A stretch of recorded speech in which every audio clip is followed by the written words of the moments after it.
आसपास। रचनाकार कुबेरनाथ राय। वर्षा ऋतु की अंतिम नक्षत्र है उत्तरा फाल्गुनी। हमारे जीवन में गदह पचीसी सावन मन भावन है, बड़ी मौज रहती है।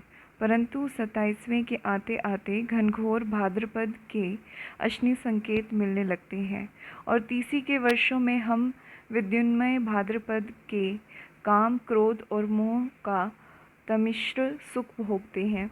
इसी काल में अपने अपने स्वभाव के अनुसार हमारी शुश्रूषा कृतार्थ होती है। फिर 40वें लगते लगते हम भाद्रपद के अंतिम नक्षत्र उत्तरा फाल्गुनी में प्रवेश कर जाते हैं और 2-4 वर्ष बाद अर्थात उत्तरा फाल्गुनी के अंतिम चरण में जरा और जीर्णता की आगमनी का समाचार काल तुरंत दूर से ही हिनहिनाकर दे जाता है। वास्तव में सृजन संपृक्त सावधान सतर्क सचेत और कर्मठ जीवन जो हम जीते हैं वह है 30 और 40 के बीच। फिर 40 और 45 तक उत्तरा फाल्गुनी का काल है। इसके अंदर पग निक्षेप करते ही शरीर की 6 उर्मियों में थकावट आने लगती है। अस्ति जायते वर्धते, ये 3 धीरे धीरे शांत होने लगती हैं, उनका वेग कम होने लगता है और इनके विपरीत 3 विप्रीणमते अपेक्ष्यन्ते विनश्यति प्रबलतर हो उठती है। उन्हें प्रदोष बल मिल जाता है, वे शरीर में बैठे रिपुओं के साथ साठ-गांठ कर लेती हैं और फल होता है जरा का आगमन का अनुभव।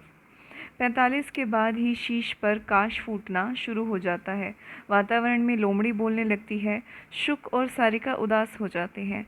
मयूर अपने श्रृंगार कलाप का त्याग कर देता है और मानस की उत्पलवर्णा मारकन्याएं चोवा चंदन और चित्र सारी त्याग कर प्रवर्ज्या का वल्कल वस्त्र धारण कर लेती है।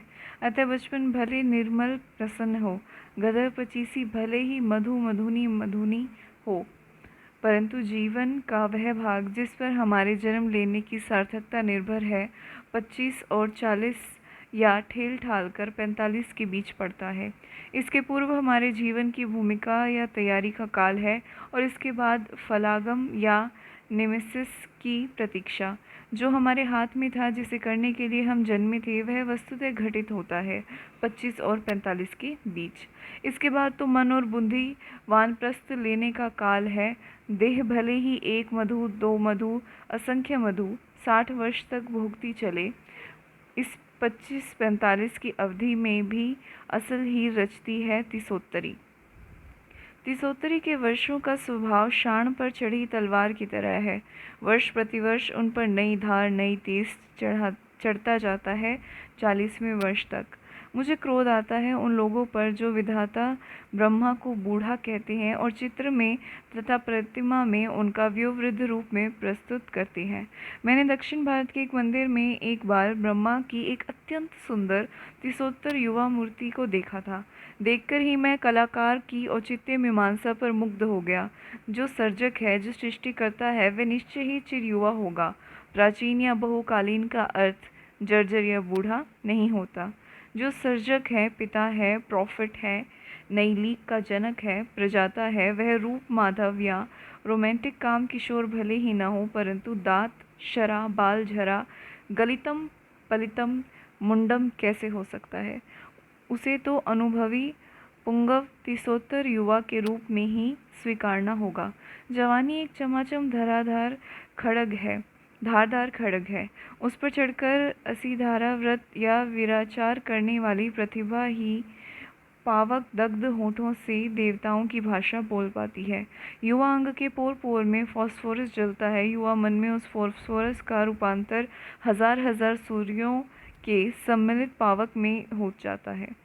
मेरी समझ से सृष्टिकर्ता की, कवि की, विप्लव नायक की, सेनापति की, शूरवीर की, विद्रोही की कल्पना श्वेत के वृद्ध के रूप में नहीं की जा सकती।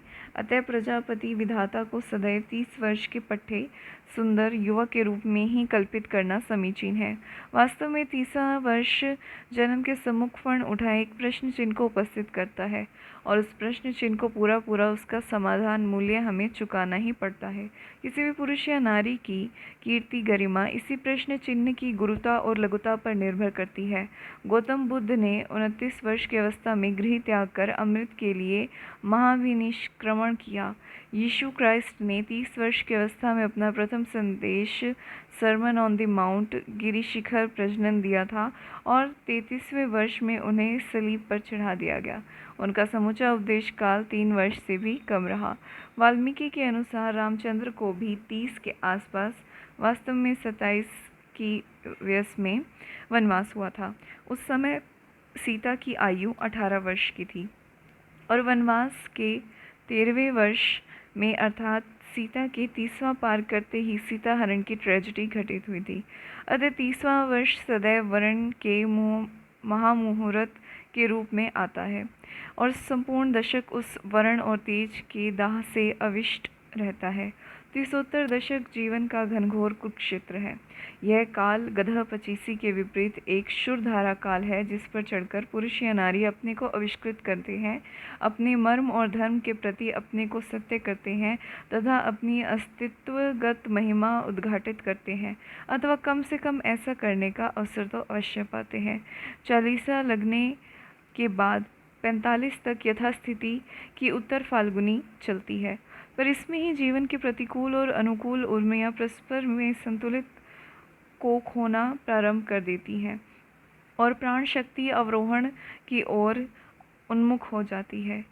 इसके बाद अनुकूल उर्मियाँ स्पष्टतः थककर होने लगती हैं, और प्रतिकूल उर्मियाँ प्रबल होकर देह की गांठ गांठ में बैठे रिपुओं से मेल कर बैठती है। मन हारने लगता है, सृष्टि अनाकर्षक और रति प्रतिकूल लगने लगती है। बुद्धि का तेज घट जाता है, और वह स्वीकार पंथी कन्फर्मिस्ट होने लगती है, एवं आत्मा की दाहक तेजमयी शक्ति पर विकार का धूम्र छाने लगता है। मैं तो यहाँ पर 45वें वर्ष की बात कर रहा हूँ, परंतु मुझे स्मरण आता है दोस्तोयेव्स्की, जिसने 40 के बाद ही जीवन को धिक्कार दे दिया था। मैं 40 वर्ष जी चुका। 40 वर्ष ही तो असली जीवन काल है। तुम जानते हो कि 40वां माने चरम बुढ़ापा। दरअसल 40 से ज़्यादा जीना असभ्यता, अश्लीलता, अनैतिकता है। भला 40 से आगे कौन जीता है? मूर्ख लोग और व्यर्थ लोग। नोट्स फ्रॉम अंडरग्राउंड से। दोस्तोयेव्स्की की इस उक्ति का यदि शाब्दिक अर्थ न लिया जाए तो मेरी समझ में इसका यही अर्थ होगा कि 40 के बाद जीवन के सहज लक्षणों का परिवर्धन सृजन का आत्मिक और मानसिक स्तरों पर ह्रास होने लगता है। पर मैं साठा तब पाठा की उक्ति वाली गंगा की कछार का निवासी हूँ। इसी से इस अवधि को 5 वर्ष और आगे बढ़ाकर देखता हूँ। यद्यपि दोस्तोयेव्स्की की मूल थीसिस मुझे सही लगती है, शक्तिक्षय की प्रक्रिया 40 के बाद ही प्रारंभ हो जाती है, यद्यपि वह अस्पष्ट रहती है। मैं इस समय 1972 ईस्वी अपना 38वां पावस झेल रहा हूँ। पूर्वा फाल्गुनी का विकारग्रस्त यौवन जल पी पीकर मैं क्षिप्त से भी आगे एक पग विक्षिप्त हो चुका हूँ, और शीघ्र ही मोहमूढ़ होने वाला हूँ। भाद्र की पहली नक्षत्र है मघा। मघा में अगाध जल है। पृथ्वी की तृषा आश्लेषा और मघा के जल से ही तृप्त होती है। यदि मघा में धरती की प्यास नहीं बुझी तो उसे अगले संवत्सर तक प्रतीक्षा करनी पड़ती है। न केवल परिणाम में बल्कि गुण में भी मघा का जल श्रेष्ठ है। मघा मेष की झड़ी झकझोर का स्तव गान कवि और किसान दोनों खूब करते हैं। बरसे मघा झकोरी झकोरी, मोर दुई नैन चुए जिस ओरी। मघा बरसी मानो दूध बरसा मधु बरसा। इस मघा के बाद ही आती है पूर्वा फाल्गुनी, जो बड़ी ही रद्दी कंडम नक्षत्र है। इसका पानी फसल जायदाद के लिए हानिकारक तो है ही, उत्तर भारत में बाढ़ वर्षा का भय भी सर्वाधिक इसी नक्षत्र काल में रहता है। इसी से उत्तर भारतीय गंगा तीरी किसान इसे एक कीर्तिनाशा कर्मनाशा नक्षत्र मानते हैं। इसके बाद आती है उत्तरा फाल्गुनी भाद्रपद की अंतिम नक्षत्र, जो समूचे पावस में मघा के बाद दूसरी उत्तम नक्षत्र है। इसका पानी स्वास्थ्यप्रद और सौभाग्यकारक होता है। इस 38वें पावस में अपने जीवन का पूर्वा फाल्गुनी काल भोग रहा हूँ। यद्यपि साथ ही साथ द्वार पर उत्तरा फाल्गुनी का आगमन भी देख रहा हूँ। 40 आने में अब कितनी देर ही है। अतः आज पूर्वा फाल्गुनी का अंतिम पान पात्र मेरे होठों से संलग्न है। क्रोध मेरी खुराक है, लोभ मेरे नयन अंजन है और काम भुजंग मेरा क्रीड़ा सहचर है। इनको ही मैं क्रमशः विद्रोह, प्रगति, नवलेखन कहकर पुकारता हूँ। भले ही यह विकार जल हो, भले ही इसमें श्रेय प्रेय गति मुक्ति कुछ न हो, परंतु इसमें जीर्णता और जर्जरता नहीं। यह जरा और वृद्धत्व का प्रतीक नहीं। पूर्वा फाल्गुनी द्वारा प्रदत्त विक्षिप्तता भी यौवन का ही एक अनुभव है। मुझे लग रहा था कि मेरे भीतर कोई उपंग बजा रहा है, क्योंकि मेरे सम्मुख द्वार पर काल नटिन अर्थात उत्तरा फाल्गुनी त्रिभंग रूप में खड़ी है और मैं उसमें मार की 3 कन्याओं तृषा, रति, आरती को एक साथ देख रहा हूँ। कांचन पद्म कांति कर पल्लव कुणित केश बिंबाधर विशाल बंकिम भ्रू दक्षिणाव्रत नाभि और त्रिवेली रेखा से युक्त इस भुवन मोहन रूप को मैं देख रहा हूँ और इसको आगमनी में अपने भीतर बजती उपंग को निरंतर सुन रहा हूँ। उपंग एक विचित्र बाजा है। काल पुरुषों की उंगलियां चटाक चटाक पड़ती है और आहत नाद का छंदोबद्ध रूप निकलता है, बीच बीच में हिचकी के साथ। यह हिचकी भी उसी काल विदूषक की भड़ेती है और यह उपंग के तालबद्ध स्वर को अधिक सजीव और मार्मिक कर देती है। मैं अपने भीतर बजते यौवन की यह उपंग संगीत सुन रहा हूँ और अपने मनोविकारों का छक्कर पान कर रहा हूँ। मुझे कोई चिंता नहीं, अभी वानप्रस्थ का शरद काल आने में काफ़ी देर है। इस क्षण उसकी क्या चिंता करूँ। इस क्षण तो बस मौज ही मौज, भले ही वह कटुतिक मौज क्यों न हो। काम भुजंग के डसने पर तो नीम भी मीठी लगती है। अतः यह काल नटी, यह पूर्वा फाल्गुनी या उत्तरा फाल्गुनी, यह नैना जोगिन कितनी भी भ्रांति माया या मृगजाल क्यों न हो, मैं इसके रूप में आबद्ध हूँ। इसमें मुझे वही स्वाद आ रहा है जो मायापति भगवान को अपनी माया के काम मधु का स्वाद लेते समय प्राप्त होता है और जिस स्वाद को लेने के लिए वे परम पद के भास्वर सिंहासन को छोड़कर हम लोगों के बीच बार बार आते हैं। अतः इस समय मुझे कोई चिंता, कोई परवाह नहीं। परंतु एक न एक दिन वह क्षण भी निश्चय ही उपस्थित होगा जिसकी श्रृंगारहीन शरद यवनिका के पीछे जीर्ण हेमंत और मृत्यु शीतल शिशिर की प्रेत छाया झलकती रहेगी। शिशिर, मृत्यु शीतल, हेमंत, जीर्ण। उस दिन तुम क्या करोगे? है तुम्हारे पास कोई बीज मंत्र, कोई टोटका, कोई धारणी मंत्र जिससे तुम अगले 20-22 वर्षों के लिए इस उत्तरा फाल्गुनी के पगों को स्तंभित कर दो? वह अगले 20-22 वर्ष तुम्हारे द्वार देश पर शिथिल दक्षिण चरण ईषत कृंचित जानू के साथ आभंग मुद्रा में नतग्रीव खड़े रहें और तुम्हारे हुक्म की प्रतीक्षा करते रहें। है कोई ऐसा जीवन दर्शन, ऐसा सिद्धाचार, ऐसी काया सिद्धि जिससे बाहर बाहर शरद शिशिर पतझार हेमंत आए, झूंझते हार खाते चले जाएं, परंतु मनस की द्वार देहरी पर यह उत्तरा फाल्गुनी एक रस 60 वर्ष की आयु तक बनी रही? कोई ऐसा उपाय? यह प्रश्न रह रहकर मैं स्वयं अपने से पूछता हूँ। आज से 13 वर्ष पूर्व भी मैंने इस प्रश्न पर चिंता की थी और उक्त चिंतन से जो समाधान निकला उसे मैंने कार्य रूप में परिणत कर दिया।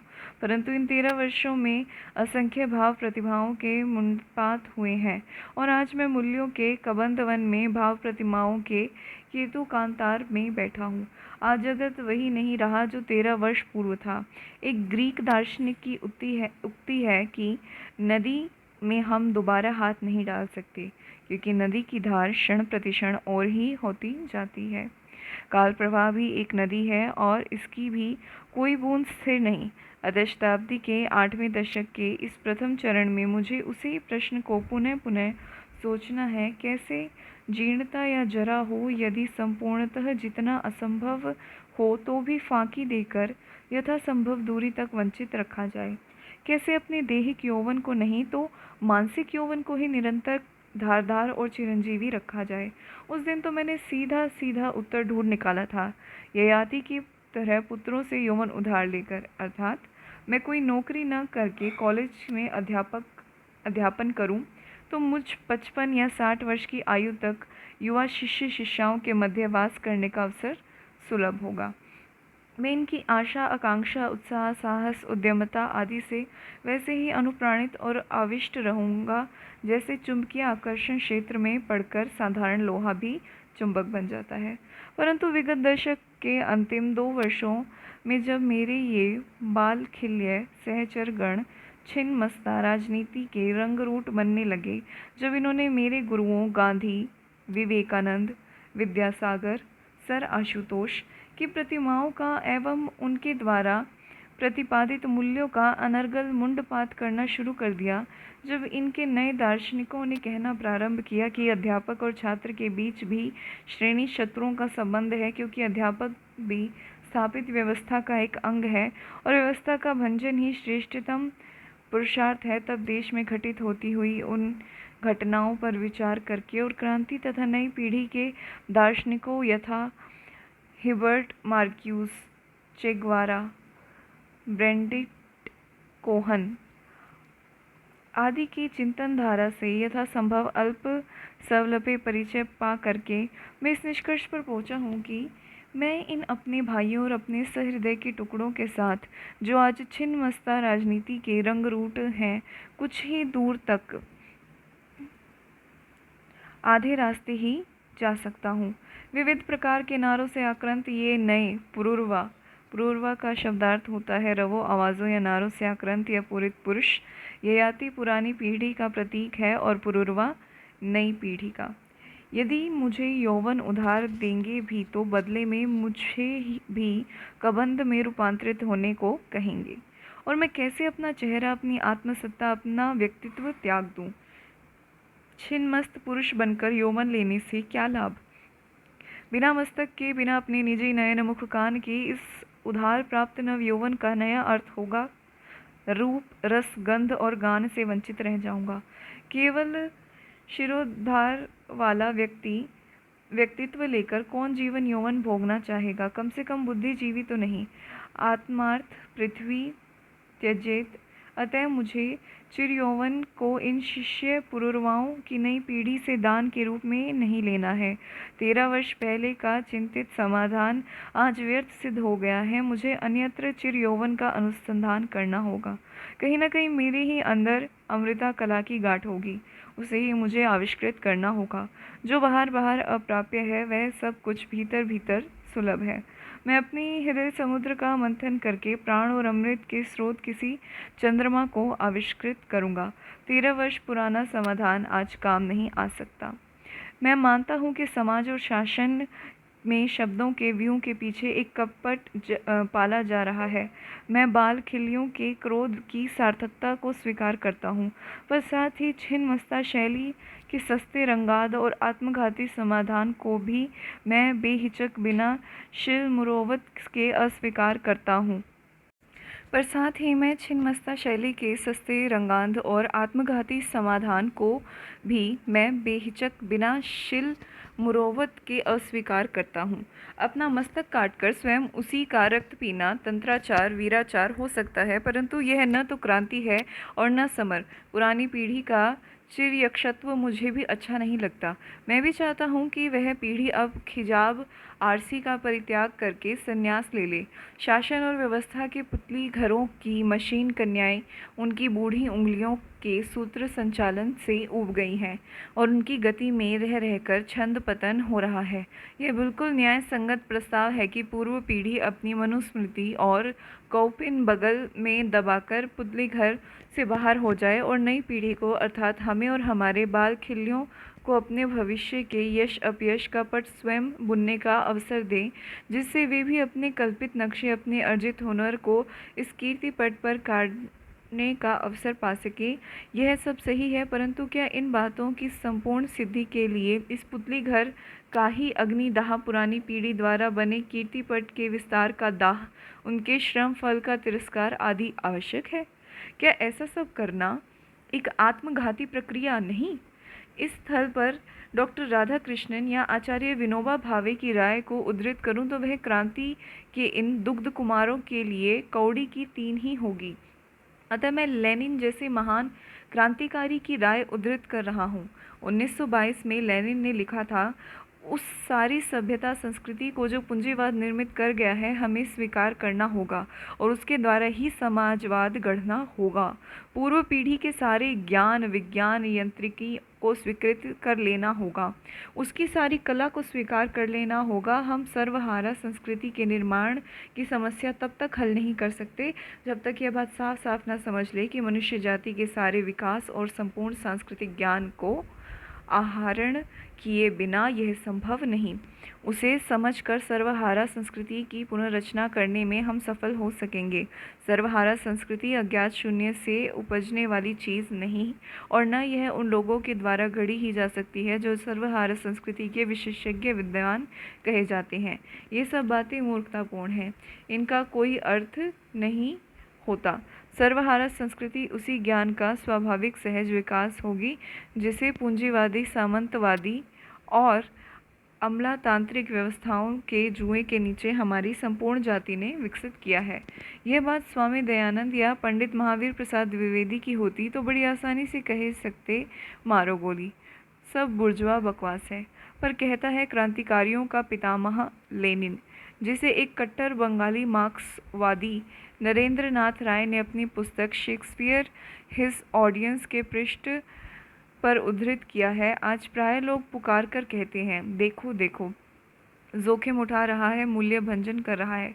अरे बंधु, जोखिम उठा रहे हो या नाम कमा रहे हो, यह तो आज अपने को प्रतिष्ठित बनाने और जागृत सिद्ध करने का सबसे सटीक तरीका, शॉर्टकट यानी तिरछा रास्ता है। जोखिम तुम नहीं उठा रहे हो, तुम तो धार के साथ बह रहे हो। यह बड़ी आसान बात है। आज जोखिम वह उठा रहा है जो नदी की वर्तमान धारा के प्रतिकूल धार के हुक्म को स्वीकार करते हुए कह रहा है, मूल्य भी क्या तोड़ने की चीज़ है जो तोड़ेंगे? वह बदला जा सकता है, तोड़ा नहीं जा सकता। मूल्य स्थिर और सनातन नहीं होता, यह भी मान लेता हूँ, परंतु एक अविच्छिन्न मूल्य प्रवाह, एक सनातन मूल्य परंपरा का अस्तित्व तो मानना ही होगा। नए बाल खिलिए दार्शनिक कहेंगे, यह धार के विपरीत जाना हुआ, यह तो प्रतिक्रियावाद है। ऐसी अवस्था में मेरा उन्हें उत्तर है, कभी कभी नदी की धार पथभ्रष्ट भी हो जाती है। वह सदैव प्रगति की दिशा में नहीं बहती, वह स्वभाव से अधोगति की ओर जाने वाली होती है। और आज तो वन्या काल है। वन्या काल में धार पथभ्रष्ट रहती है।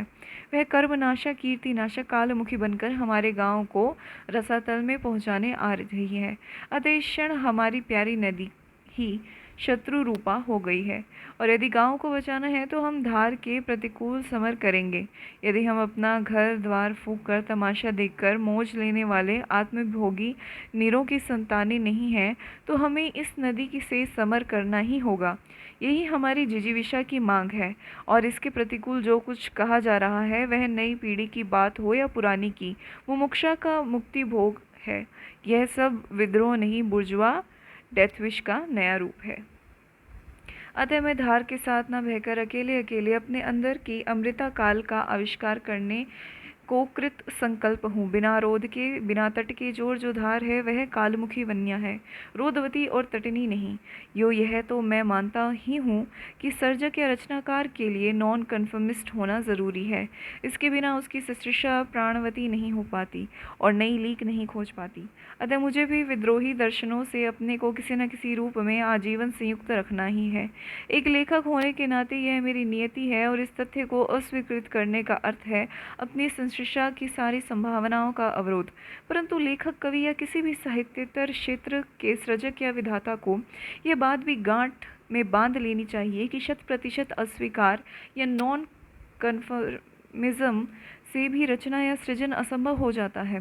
पुराने के अस्वीकार से ही नए का आविष्कार संभव है, यह कुछ हद तक ठीक है, परंतु नए भावों या विचारों के उद्गम के बाद उपकरण या अभिव्यक्ति के साधन का प्रश्न उठता है, और इसीलिए नॉन कन्फर्मिज्म को त्याग कर 75% पुराने उपकरणों में से ही निर्वाचित संशोधित करके कुछ को स्वीकार कर लेना होगा।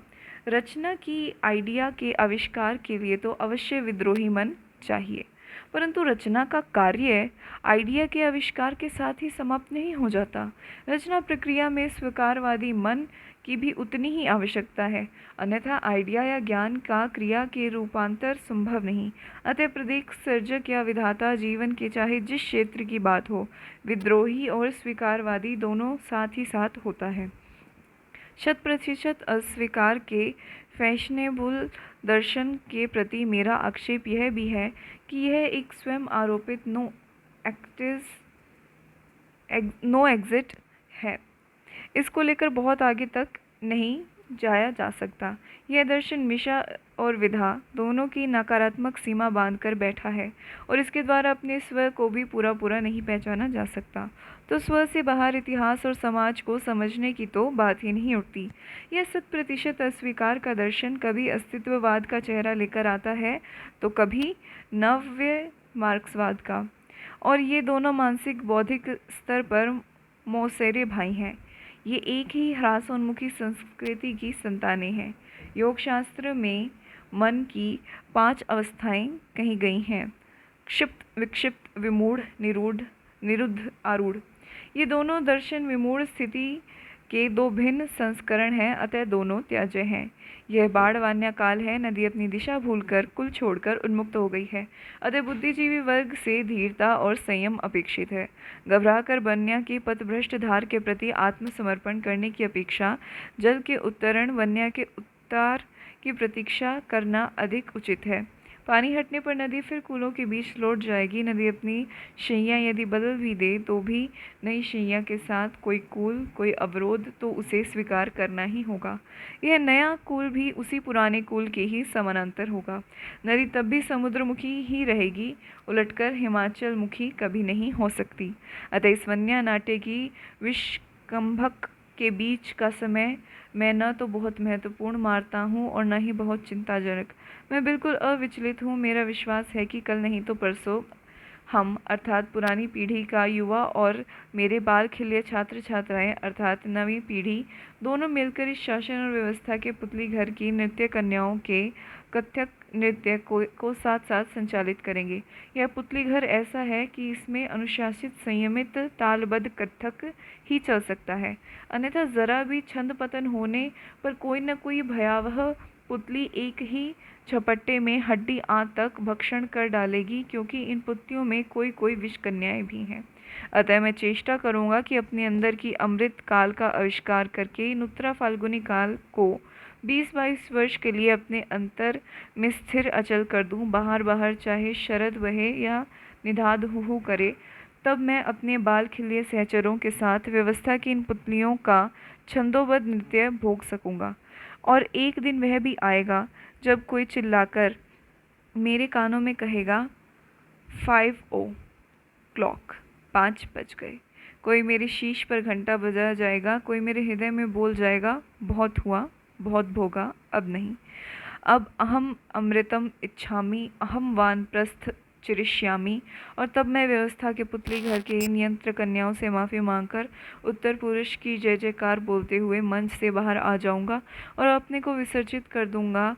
लोकारण्य में खो जाऊंगा, अपरिचित वृक्षोपम अवसर प्राप्त रिटायर्ड स्थाणुओं के महाकांतर में। पर अभी नहीं, अभी तो मैं विश्वेश्वर के सांड की तरह जवान हूँ।